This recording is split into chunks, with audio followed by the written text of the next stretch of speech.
Bulletin का आगाज करने इस खबर के साथ कि सेनेट और कौमी असम्बली की मुश्तरका कमेटी बराए कानून और इंसाफ का इजलास जारी है, जबकि अपोजिशन जमातों ने इजलास के बाइकआउट का ऐलान कर दिया है। सेनेट और कौमी असम्बली की मुश्तरका कमेटी बराए कानून और इंसाफ का इजलास फारूक एच नाइक और महमूद बशीर विर्क कर रहे हैं। Senator Tahir Khalil Sindhu, senator Hidayatullah, senator Shahadat Awan, senator Zameer Hussain Ghamro, Ali Haider Gilani, Saira Afzal Tarar, Bilal Azhar Kiani, Syed Naveed Qamar और अबरार शाह कमेटी इजलास में शरीक हैं।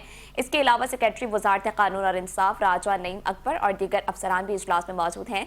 कमेटी मुजवजा 27वीं आईनी तरमीम की शिकों के जायजा लेने के बाद शिकवार मंजूरी दे दी गई, तो दूसरी जानिब अपोजिशन जमातों ने कमेटी इजलास के बाइकआउट का ऐलान कर दिया है। PTI, JUI, PK, MAP और MWM के अरकान इजलास में शरीक नहीं है। इजलास से कबल मीडिया से गुफ्तगू करते हुए सेनेटर फारूक एच नाइक का कहना था कि हर जमात को राय देने का हक हासिल है। आज तमाम जमातों की आरे को देखा जाएगा और जिस जमात की जो राय होगी उस पर गौर करेंगे। पूरी उम्मीद है कि आज इसको हतमी शक्ल दे दें। उनका कहना था कि अक्सरियत राय के मुताबिक फैसला होगा। तमाम फैसलों को ऐवान में पेश किया जाएगा। उम्मीद है शाम 5 बजे तक आईनी तरमीम के नुकात फाइनल कर लेंगे। उधर तर्जुमान JUI असलम गौरी का कहना है कि कमेटी बराए कानून और इंसाफ से JUI मेंबर को निकालना बदतरीन आमरियत है।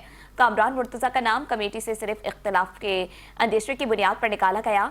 पहली कमेटी के नोटिफिकेशन में सेनेटर कामरान मुर्तजा का नाम था, मालूम नहीं दूसरे नोटिफिकेशन में किस बुनियाद पर नाम निकाला गया। असलम गौरी का कहना था कि कमेटी पार्लियामेंट की प्रॉपर्टी है, हुकूमत उसे नून लीग की जागीर ना समझे। जमहूरियत के नाम पर आमरियत को परवान चढ़ाया जा रहा है। पूरे जमहूरी निज़ाम को लपेटने की कोशिश की जा रही है।